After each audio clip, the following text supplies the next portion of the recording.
Hello friends, आज हमारे साथ जीवदया के दो बहुत नोन फेस है। अगर आप जीवदया में आते हो तो आप इन लोगों से मिले ही होंगे, डॉक्टर वैभवी एंड डॉक्टर ख्याति।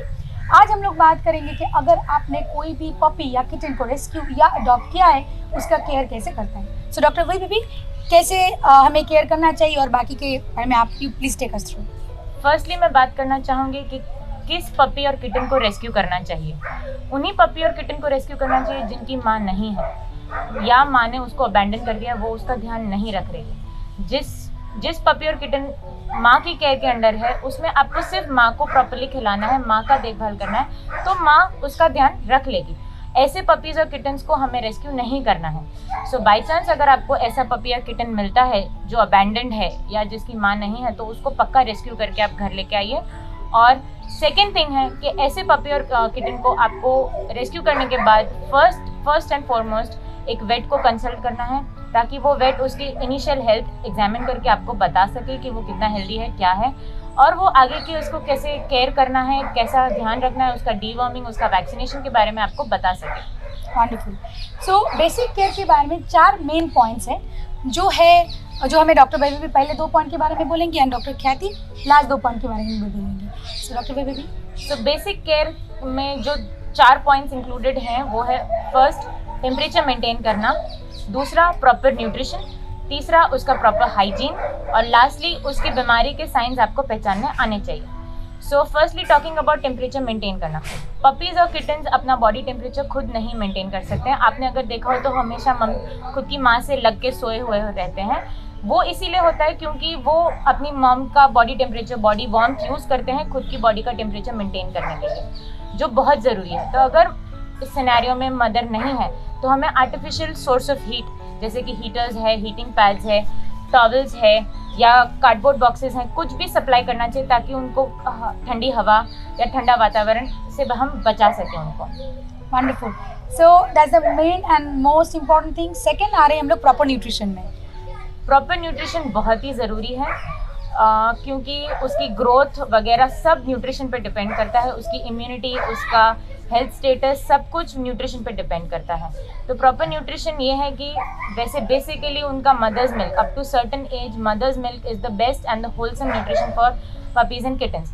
बट जिस केस में मदर नहीं है, उस केस के लिए अपने पास मार्केट में पपी मिल्क रिप्लेसर या किटन मिल्क रिप्लेसर, जो उसकी मदर्स मिल्क को मिमिक करता हुआ एक सब्स्टिट्यूट है, वो बनाया गया है ताकि वो मदर्स मिल्क को मिमिक करके सारे न्यूट्रिशन वैसे उसको प्रोवाइड करे। तो वो अगर उसको सर्टेन एज तक मिले तो उसके लिए वो बेस्ट है। पपीज़ और किटन्स लैक्टोज इनटॉलरेंट होते हैं, दैट इज़ वो मिल्क में जो लैक्टोज नाम का शुगर होता है उसको कम्प्लीटली डाइजेस्ट नहीं कर पाते हैं। That is why cow milk और गोट मिल्क हम प्रेफर नहीं करते हैं कि आप उसको पिलाएं, ताकि उसको वो प्रॉपर्ली डाइजेस्ट नहीं कर पाएंगे, फिर उनको डायरिया वगैरह की प्रॉब्लम हो जाती है। सो इन दिस केस सिनेरियो आप मिल्क रिप्लेसर डाइट यूज़ करें तो वो उनके लिए बेस्ट है। And after that period of time आप उसको पैकेज डाइट, मतलब जो किटन के लिए या कैट के लिए अवेलेबल मार्केट में डाइट्स हैं, वो आप उनको दे सकते हैं। सो लाइफ टाइम, बिकॉज वो न्यूट्रिशन बहुत ज़रूरी है उनका इम्यूनिटी स्टेटस और हेल्थ स्टेटस मेंटेन करने के लिए। राइट। सो लाइक मार्केट में जो पपी फूड और किटन फूड मिलता है या फिर जो डॉग एंड कैट फूड मिलते हैं, वही हमें देना चाहिए, बिकॉज वो प्रॉपर्ली फॉर्मुलेटेड है उनकी उस एज ग्रुप के लिए। कितना ज़रूरी है न्यूट्रिशन, उस हिसाब से उसको सारा न्यूट्रिशन प्रोवाइड करने के लिए। Right. So doctor, dogs and cats में क्या डिफरेंस होता है उसके फूड हैबिट्स में? सो मेनली डॉग्स और कैट्स में जो मेन डिफरेंस है कि cats are obligate carnivores. Obligate carnivores का मतलब है कि वो कंपलसरी मांसाहारी डाइट चाहिए उनको, क्योंकि बहुत सारे न्यूट्रिएंट्स हैं जो वो खुद अपनी बॉडी में नहीं बना सकते हैं, तो वो उनको मिलता है एनिमल बेस्ड डाइट से ही। तो आपको उनको मांसाहारी diet through out the life ज़रूरी देना है, क्योंकि वो ऑब्लिगेट कार्निवोर्स है। जो कि डॉग्स कार्निवोर्स है बट वो ऑब्लिगेट कार्निवोर्स नहीं है, तो उसमें चलता है। तो कैट्स ऑब्लिगेट कार्निवोर्स हैं। सो लाइक जो हम लोग नॉर्मल खाना खाते हैं, लाइक रोटी चावल, वो डॉग के लिए चल सकता है? रोटी चावल डॉग के लिए चल सकता है, क्योंकि डॉग के डाइट में फाइबर कंटेंट भी होना चाहिए, तो वो उनको उससे मिल सकता है। Perfect, thank you doctor. So will go to doctor Khyati and doctor Khyati हमें लास्ट 2 मेन पॉइंट के बारे में बात करेंगे, जो है hygiene and science of wellness. So doctor, hygiene के बारे में बताइए प्लीज। जी, हाइजीन एक ऐसा टॉपिक है कि जो आपको प्रॉपर तरीके से उसको रखना, कैसे रखना है, क्लीन रखना है, वो बताता है।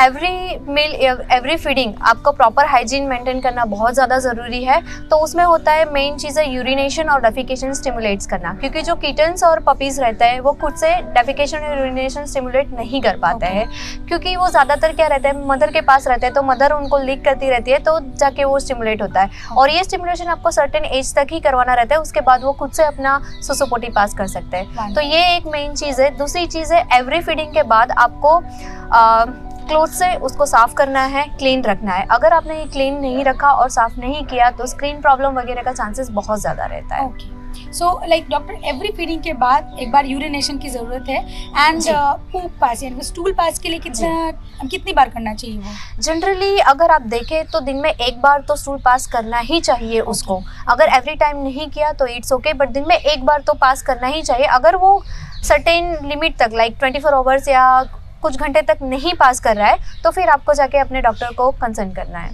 Okay, right. So last important point जो है वो है science of illness. So doctor हमें उसके बारे में प्लीज बताइए। जी, साइंस ऑफ इलनेस में सबसे पहले रहता है कि उनकी एक्टिविटी रिड्यूस्ड होती है, फूड इंटेक कम हो जाता है, फिर डायरिया एंड वॉमिशन, और लास्टली होता है कि कुछ सर्टेन घंटों तक वो लोग डेफिकेशन यूरिनेशन पास नहीं कर पाते हैं। अगर ये सारी चीज़ें अगर आपको दिखती है तो आपको अपने वेट को कंसल्ट करना पड़ता है। Right, so this is very important. So yes, so कोई वेट को कंसल्ट करना is the most important thing कि जब भी आप कोई पपी या किटन एडॉप्ट कर रहे हो तो आपको एक परमानेंट डॉक्टर को रखना ही है for lifetime. Right, just like humans, I right? Like to add one thing, Sure. ये सारी चीजें इंटरकनेक्टेड है। टेम्परेचर, न्यूट्रिशन, हाइजीन, मतलब आप यूरिनेशन, डेफिकेशन, एक सर्टेन टेम्परेचर पे ही उनका मेटाबॉलिज्म होता है। अगर वो एम्बिएंट टेम्परेचर उनका नहीं रहेगा, ठंडा रहेगा वातावरण, तो वो फूड डाइजेस्ट नहीं कर पाएंगे, तो उनका मेटाबॉलिज्म स्लो हो जाएगा।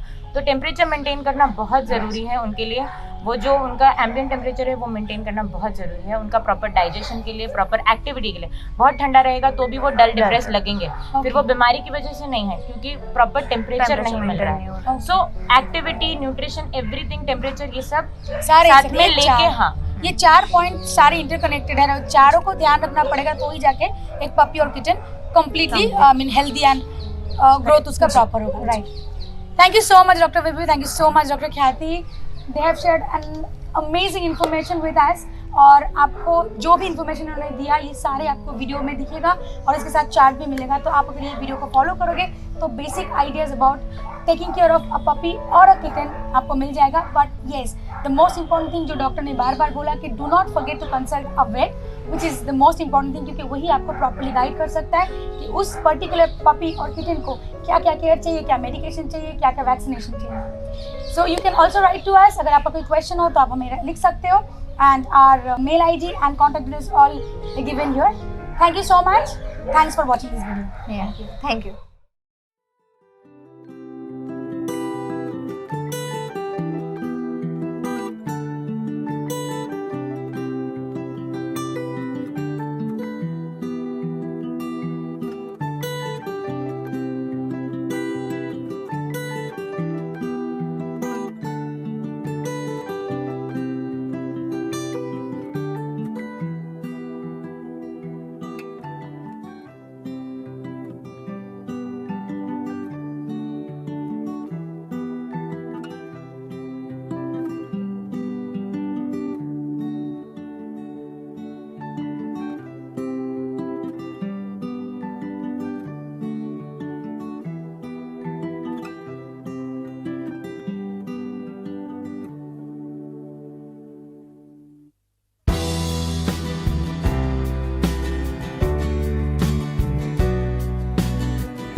Friends, first of all congratulations आपके न्यू पेट जिसको आपने या तो अडॉप्ट किया या तो रेस्क्यू करके आपके पास लेके और एक नया ज़िंदगी दी, उसके लिए। इस वीडियो में आपने अभी तक देखा कि कैसे एक इन्फेंट को रेस करना होता है, उसको कैसे फीड करना होता है। अभी मैं आपको बताऊंगी कि हर फीडिंग के पहले और उसके बाद उसके जो एक्सेसरीज़ होते हैं जैसे उसके बॉटल्स, निपल्स, उसको कैसे धोना और स्टेरिलाइज़ करना होता है और ये क्यों इम्पोर्टेंट है वो भी बताएंगे। सो आइए प्रोसेस शुरू करते हैं। ये एक बहुत ईजी प्रोसेस है, आप स्टेप बाय स्टेप फॉलो करोगे तो ये एकदम आसान काम है।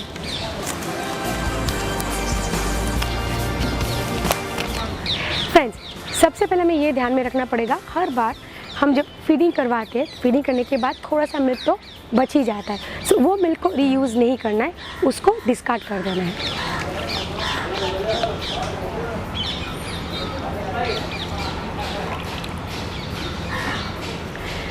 अभी डिस्कार्ड करने के बाद इसको अलग अलग कर लेंगे हम लोग और उसको एक मेरे पास बोल है जिसमें सोप वाटर है, उसके अंदर हम लोग डिप कर देंगे। बट डिप करने से पहले मैं आपको बताना चाहती हूँ कि आप यहाँ पर देख सकते हैं कि अलग अलग साइज़ेस के निपल्स एंड अलग अलग साइज़ेस के बॉटल्स हैं। ये सारे साइज़ इसलिए रखा हुआ है कि आपके जो पेट्स है उसके एज एंड साइज़ के हिसाब से आपको इसका निपल एंड बॉटल चूज़ करना पड़ेगा।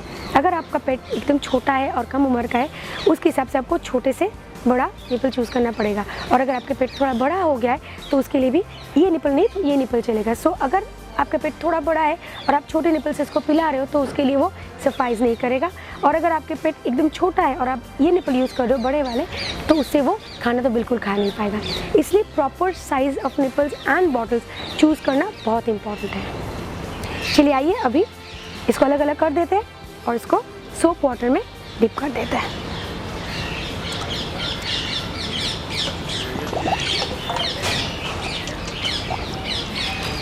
इसको सोप वाटर में हम लोग 5 मिनट तक डिप करके रखेंगे। चलिए अभी हम लोग इसको क्लीन करेंगे इस ब्रश से।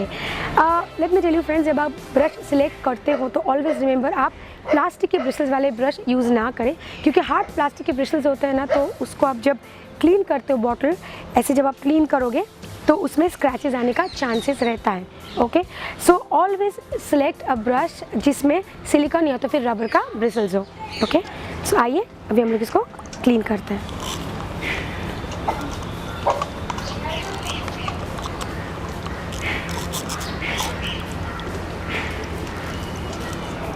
इसको पानी में डिप करके रखे हुए इसको क्लीन कीजिए, तो ताकि इसके अंदर अगर कोई भी मिल्क का पार्टिकल हो वो निकल जाए।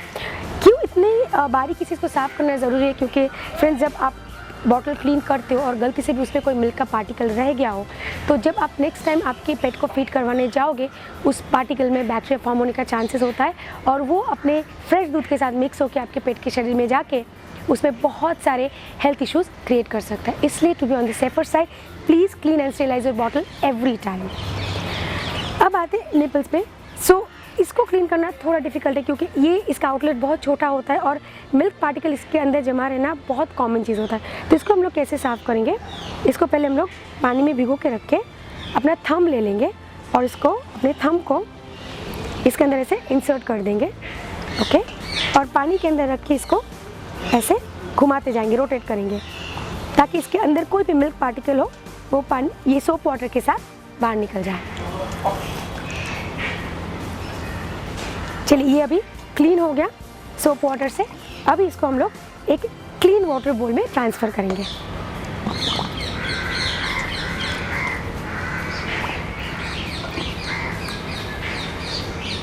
अभी क्लीन पानी में ये हम लोगों ने धो लिया और उसके बाद इसको डायरेक्टली हम लोग ये पैन में ट्रांसफ़र करेंगे, जहाँ पर ये पैन में मैंने पानी उबालने के लिए रखा है। ये उबलते हुए गर्म पानी में हम लोग रखेंगे।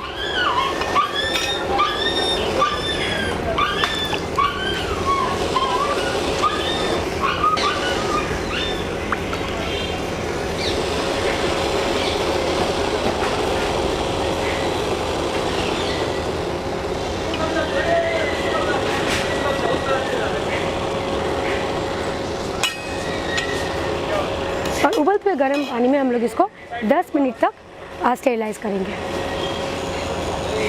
10 मिनट हो गया और 10 मिनट तक हमारे सारे एक्सेसरीज, बॉटल्स, निपल्स और उसके कवर सब कुछ गर्म पानी में, उबलते हुए पानी में हम लोग डुबो के रखा है। अभी उसको हम लोग निकाल लेंगे।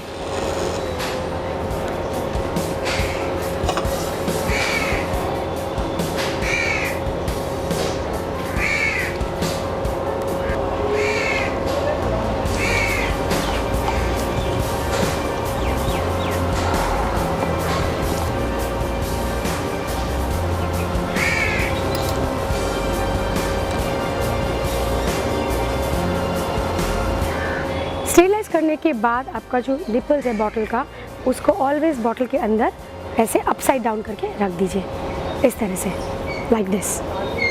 ये ऑलवेज इसका जो मुंह है वो अंदर के साइड होना चाहिए।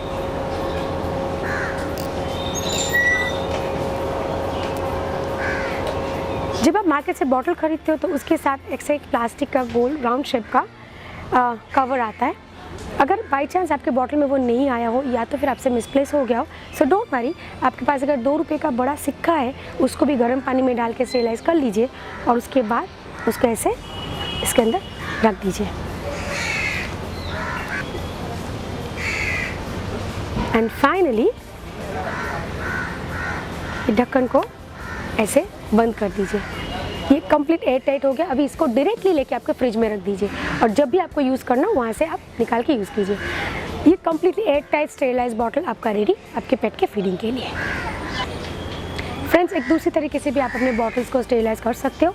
यह स्टेरिलाइजर मशीन जो मार्केट में इजीली अवेलेबल है, you can use one of them to sterilise your bottles, but remember always bottle को soap water and clean water में धोने के बाद ही स्टेरिलाइजर मशीन में डालिए।